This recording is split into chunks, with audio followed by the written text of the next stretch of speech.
Nah, Ibu Bapak, di layar ditampilkan sebuah info. Nah, ini infonya. Apakah ada yang merasa memiliki, Ibu Bapak? Nah, di GKJ Nusukan sambil merasa-rasakan ini mobilnya siapa begitu. Setahu saya di GKJ Nusukan, Ibu Bapak, ada 2 sopir ambulan yang luar biasa. Yang pertama Pak Kris, yang satunya Pak Pongki. Nah, kedua sopir ambulan ini seringkali mengantarkan ambulan ini pakai jenazah ke pemakaman. Nah, saya pernah ikut di sampingnya Pak Pongki sama Pak Kris. Itu merasakan ketakutan karena nyopirnya di jalan Solo yang begitu padat, ramai, meskipun sudah tapi tetap saja nanti kalau bablas. Belum lagi kalau sampai ke pemakaman Jeruk Sawit. Nah, yang jalannya turun begini. Mungkin ada dari Ibu Bapak yang pernah ke sana? Pernah ya? Jalannya turun. Itu pakai sopir ambulan begitu, naik ambulan itu rasanya antara ya dan ya. Pak Dedi boleh dibantu slide saya? Ibu Bapak dan saudara-saudara, tadi tentang sopir ambulan. Ketika yang nyopiri Pak Kris dan Pak Pongki saja, itu rasanya deg-degan. Dalam perjalanan kehidupan kita, 1 tahun, ibarat kata itu sebagai sebuah perjalanan. Niki yang nyopir segenah sopir pro, sopir ambulan, kita sudah tenang-tenang saja, mungkin ketir-ketir juga melewati jalan yang meliuk-liuk. Nah, sopir kehidupan kita meyakini juga siapakah yang kita andalkan selama seperjalanan kehidupan kita. Ketika perjalanan hidup diibaratkan sebagai sebuah perjalanan naik ambulan, Pak Kris atau Pak Pongki. Itu gambaran singkat mengenai perjalanan kehidupan kita yang mungkin berbagai macam hal bisa saja terjadi.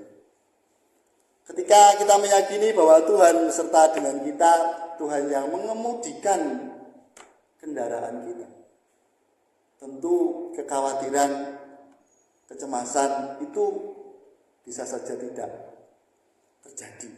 Tapi yang terjadi tentu berbagai macam perasaan, sebagaimana perjalanan ke Jeruk Sawit yang naik dan turun. Kehidupan kita selama 1 tahun bisa saja naik dan turun. Ada sebuah gambar lukisan. Ketika melihat gambar ini, satu kata yang terlintas di benak Ibu Bapak kira-kira apa? Apa Om Iwan? Adu jago? Di sini tidak boleh adu jago. Pasar. Ada lagi? Nah, lukisan ini gambaran sederhana dari apa yang dinyanyikan oleh teman-teman dan kita tadi, yaitu tentang bagaimana memaknai kesempatan. Lukisan sederhana ini memberi momen tentang bagaimana kita menikmati jeda. Ini lukisan yang digunakan cover buku Sindunata Ratu Adil. Dia bercerita tentang bagaimana gagasan Ratu Adil, dan lukisan ini tidak berbicara tentang sebuah kritik. Ketika kehidupan berjalan begitu saja, semuanya terjadi, begitu saja rutinitas terjadi, wayahe kerja nggih kerja, wayahe nang gereja nggih nang gereja, wayahe mbut gawe, wayahe napa nggih napa, itu menjadi rutinitas belaka. Nah, lukisan ini sebuah kritik sosial di mana orang-orang yang seharusnya bekerja, dia malah memilih adu jago. Mungkin kelihatannya adu jago itu hal yang aneh atau mungkin tidak masuk akal, tapi ini menjadi kritik bahwa di masa kolonial orang-orang yang dipaksa untuk bekerja, tetapi memilih untuk jeda. Pengambilan kesempatan untuk jeda ini menjadi penting dalam kehidupan kita sehari-hari. Ketika semua menjadi rutinitas belaka. Selanjutnya, nah ini tadi di tahun 2024. Ada ada banyak kebahagiaan mungkin di tahun ini Ibu Bapak merencanakan hal-hal baik. Ada yang mungkin tantangan Ibu Bapak? Bagi saya tantangan sekali tahun ini. Besok mau ujian. Lalu perjuangan, tiada hari tanpa perjuangan. Kehidupan kita sehari-hari seringkali waktunya itu cuma 3. Masa lalu, masa kini, dan masa depan. Ada juga yang meyakini kalau kehidupan itu cuma masa lalu dan masa kini. Masa depan ibarat sepiring tempe, tidak ada yang tahu. Loh kok lebih kemujeng. Nah, kehidupan yang orang-orang dengan berfokus pada masa lalu itu biasanya fokusnya pada zaman biyen. Ini, ketika masa laluku begini, kekuatan-kekuatan bercerita tentang kehidupan di masa lalu. Ini tidak berbicara tentang tua dan muda. Bisa saja karena zona nyamannya di masa lalu, berfokus ceritanya adalah pada cerita-cerita masa lalu. Lalu orang-orang ini seringkali fokusnya adalah pada keindahan romantisasi masa lalu. Teman-teman pemuda mungkin membahasakannya gamon, gagal move on. Jadi masa lalu yang indah-indah inilah yang terkenang terus. Bahkan itu dijadikan barometer untuk menjalani kehidupan di masa kini. Lalu orang-orang yang hidup di masa kini, nah biasanya lebih senang dengan ya udahlah begini-begini saja sudah enak. Ngapain sih ngawai tatanan? Ngapain sih bedan-bedani? Wong jalan begini-begini saja sudah nyaman. Kehidupannya berjalan untuk hari ini saja. Tantangan dari kehidupan seperti ini seringkali abai terhadap apa yang menjadi dinamika ke depan. Tidak ada keseriusan karena ya sudah kehidupan terbentang sebagai gelanggang seperti ini. Dan itu dibiarkan begitu saja. Nah, gambaran-gambaran seperti ini juga ada di kelanjutannya di kehidupan di masa depan. Orang-orang yang berfokus di masa depan itu mengolah apa yang terjadi di masa lalu, lalu mengkaitkannya dengan kehidupan masa kini, dan bagaimana itu dikelola memunculkan sebuah awareness, kesadaran diri. Selanjutnya, tema kita cukup menarik, yaitu tentang mawas diri. Mawas berarti melihat dalam diri kita, lalu bagaimana memeriksa batin, menguji apa yang sebenarnya kita jalani selama ini. Alasan-alasan yang kita bangun, why reason kita berjalan di tahun-tahun ini, apa saja. Selanjutnya, Ibu Bapak dan saudara-saudara, bacaan kita tadi memberikan gambaran yang menarik bagaimana Salomo hidup. Diceritakan bahwa Salomo itu memilih hikmat di antara berbagai macam pilihan. Dan pertanyaan yang diungkapkan dalam teks adalah apa yang diperlukan. Tuhan bertanya tentang apa yang diperlukan, bukan tentang apa yang diinginkan. Siapa yang tidak ingin begini dan begitu? Mungkin banyak sekali. Tapi keinginan itu dimunculkan dalam sebuah kesadaran ketika kita memperhatikan bacaan kita tadi. Salomo tidak langsung bilang, saya butuh ini Tuhan. Tidak. Tapi Salomo menjelaskan kondisinya. Dia sadar bahwa di masa lalunya orang tuanya bagaimana, lalu di masa sekarang dirinya bagaimana sebagai raja yang muda.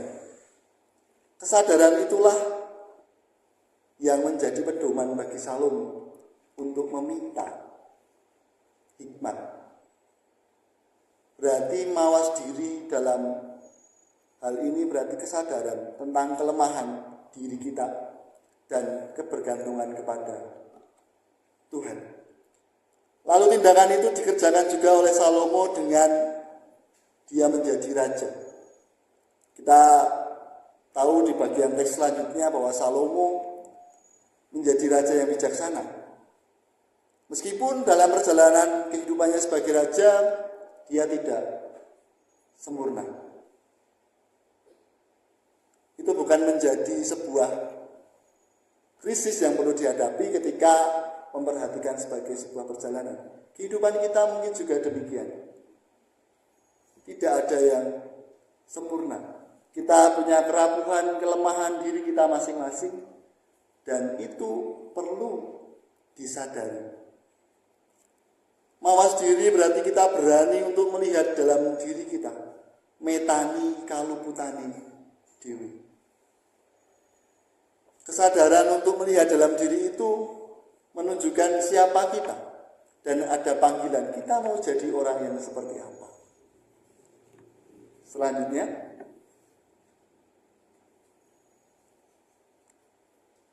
nah mungkin teman-teman pemuda yang pernah lihat One Piece tidak asing dengan quotes ini. Jika jalannya terlalu mudah, mungkin kau berada di jalan yang salah. Menjalani kehidupan hari lepas hari tentu tidak mudah. Bahkan ketika sudah mengupayakan sedemikian rupa, ada saja yang tidak terjadi sesuai dengan keinginan. Kehidupan hari lepas hari sudah diupayakan untuk mengembirakan, menyenangkan keluarga, masih saja ada keluhan. Tetapi ketika meyakini bahwa itu adalah sebuah jalan yang kita percayakan kepada Tuhan, sebagaimana Salomo mempercayakan kebutuhannya akan hikmat, bukan yang lain, kita sedang memperjuangkan sebuah jalan hidup yang dikehendaki Tuhan. Tidak ada jaminan ketika sudah mendapatkan hikmat dari Tuhan, hidup kita akan bebas dari persoalan, akan menjadi lebih bahagia, lebih indah. Tidak ada. Tetapi ketika hikmat Tuhan itu kita upayakan, kita minta, kita sedang berada dalam sebuah perjalanan yang memimpin, dan di samping kita adalah penyertaan Tuhan itu sendiri. Selanjutnya, Ibu Bapak dan saudara-saudara, tahun berganti, sekarang 2024 dan besok 2025. Ada kita punya masa lalu, masa kini, dan masa depan. Gambaran yang seringkali digambarkan ketika hendak menuju ke masa depan adalah naik, lebih baik lagi, lebih indah lagi, lebih sukses lagi. Pertanyaannya, ketika semua itu menjadi lebih, ketika itu tersentak, untuk apa semuanya ini jika tanpa ketenangan hati?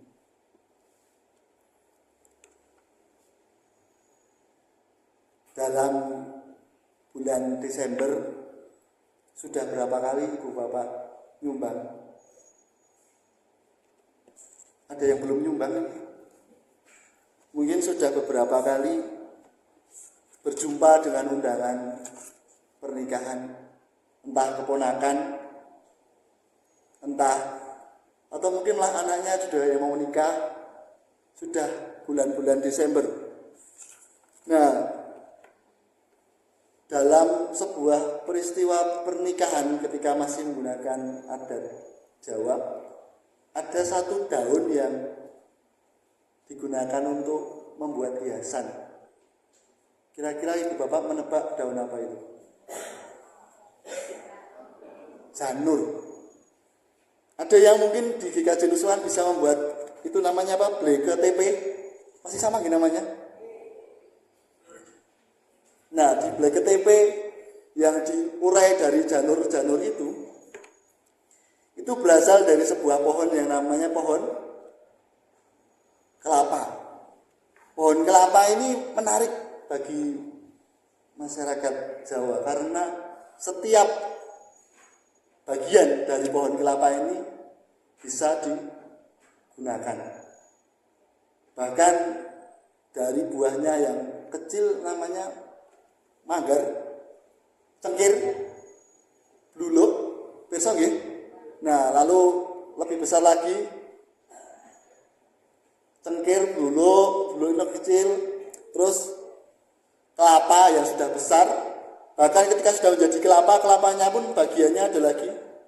Ada yang kulitnya namanya sepet. Nah, sepet bisa digunakan untuk apa? Keset, sapu. Lalu tengkoraknya namanya bathok. Nah, bathok ini bisa digunakan untuk irus, areng. Nah, nanti malam kita mau bakar-bakar pakai bathok juga.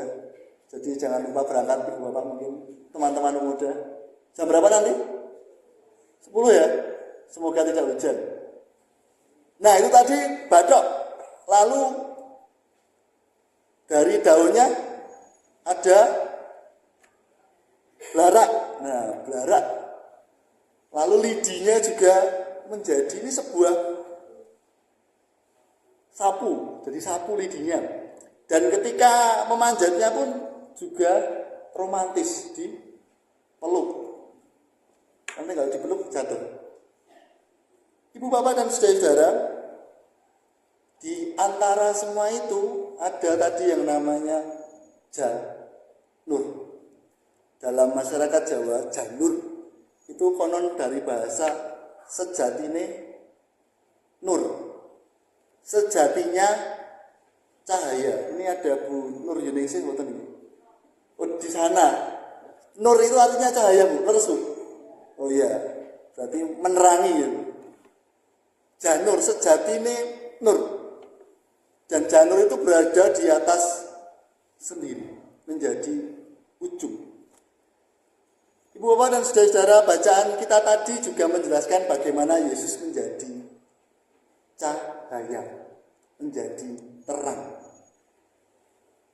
Dan ketika Yesus menjadi terang ini, ada percakapan bagaimana orang-orang turut maidu, tidak percaya tentang apa yang dikatakan oleh Yesus.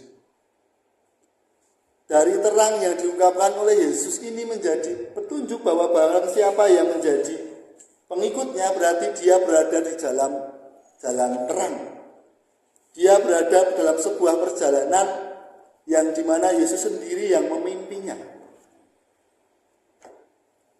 Akulah terang dunia, siapa yang mengikut aku, ia tidak akan berjalan dalam kegelapan, melainkan ia akan mempunyai terang kehidupan. Terang kehidupan. Ibarat seperti jatining nur tadi, yang berada di atas sebuah pohon kelapa, yang semuanya membawa manfaat dalam kehidupan kita. Itu menyadari bahwa dalam kita bermawas diri, kita menyadari area-area hidup kita yang membutuhkan terang-terang Kristus yang menerangi kehidupan kita. Mungkin seperjalanan kita selama 1 tahun, perasaannya tidak menyenangkan menurut kita. Tetapi ketika diterangi dengan terang Kristus, kita melihat dari kacamata Tuhan. Itu menjadi cara Tuhan mempersiapkan kita di kehidupan di tahun ke depan.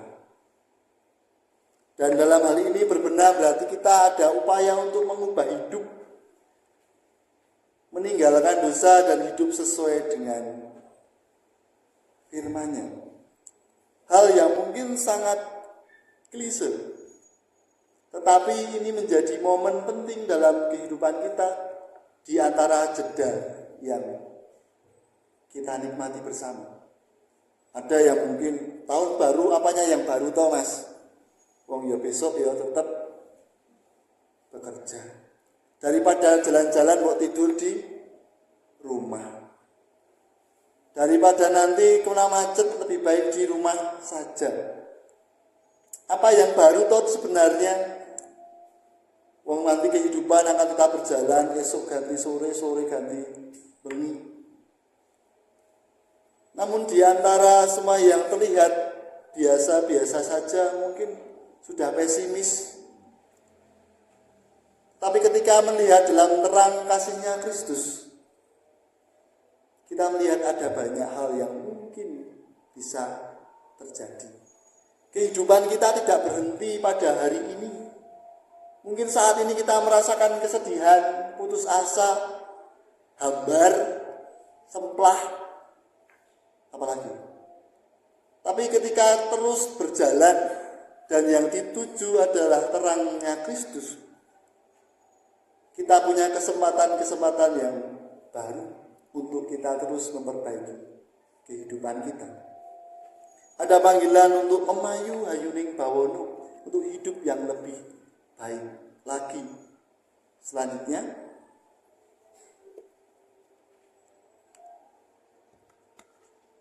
dari bacaan tentang Salomo dan Yesus tadi, ada satu kata kunci penting yang bisa kita jumpai, bahwa mawas diri dan berbenah pertama-tama adalah tentang ikhlas. Salomo dengan penerimaannya akan dirinya dan keterbatasannya, dia meminta hikmat untuk berjalan di dalam jalan Tuhan. Lalu Yesus dengan berbagai macam mungkin diragukan, tetapi dia tetap menghidupi jalannya. Dan jalan terang itulah yang menopang kehidupan kita. Ibu, bapak, dan saudara-saudara,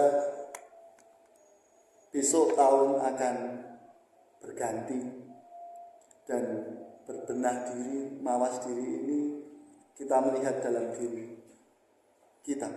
Ada sebuah pertanyaan sederhana yang saya selalu pergumulkan ketika sebelum saya berangkat ke GKJ Nusukan.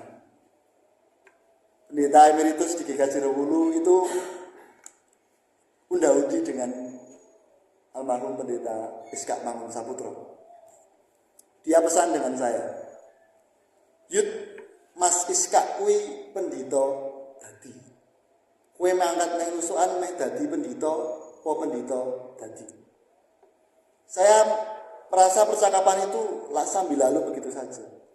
Tapi ketika rasakannya, ternyata dadi pendito dan pendito dadi itu dua hal yang sangat berbeda. Jadi pendeta atau pendeta jadi. Kalau jadi pendeta ya khotbah, wayai khotbah, wayai PA. Tapi nek pendeta jadi, berarti ada keteladanan hidup juga. Dan ini perlu kita lihat dalam mawas diri dalam kehidupan kita bergereja. Kita mau jadi gereja atau gereja jadi. Kalau jadi gereja, yang penting ada kebaktian, terus ibadah, terus kalau bisa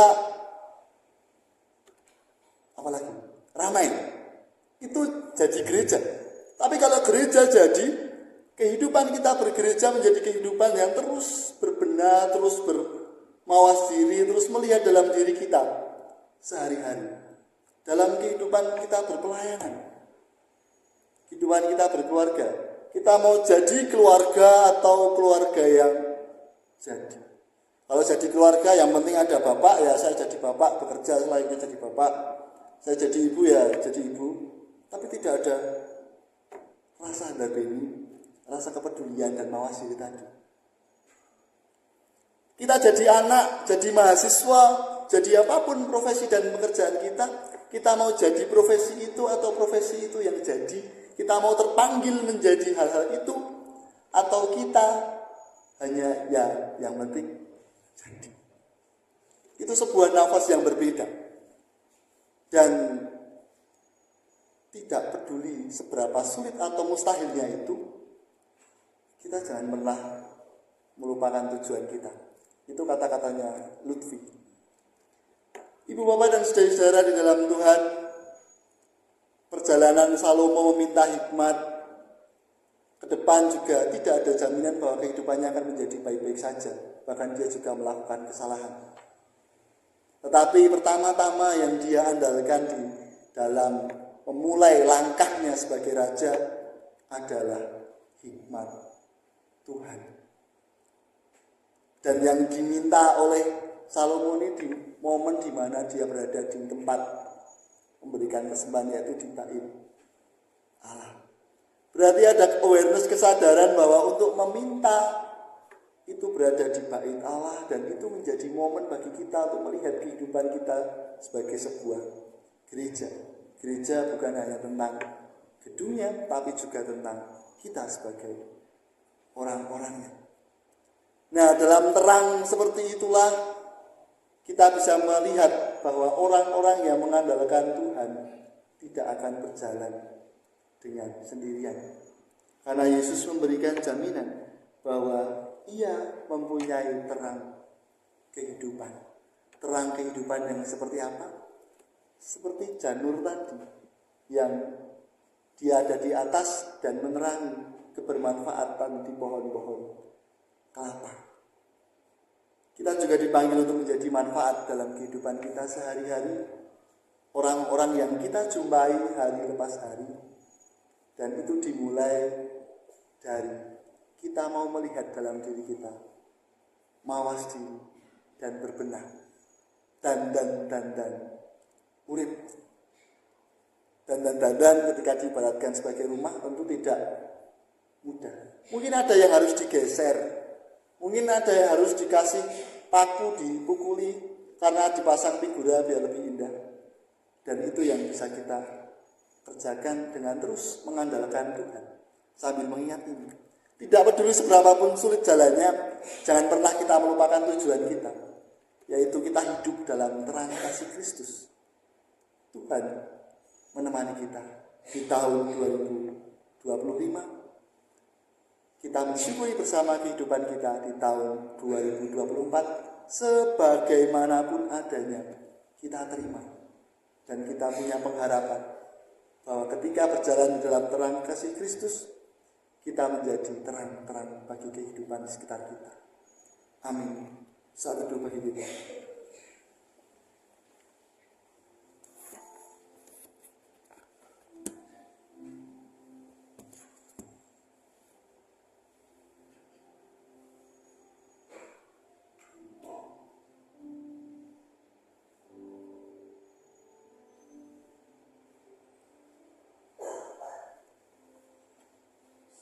Selesai, jemaat dimohon untuk bangkit berdiri. Bersama dengan umat Tuhan di sepanjang masa, mari kita ikrarkan dan kita teguhkan kembali akan apa yang kita imani dengan bersama mengucapkan pengakuan iman.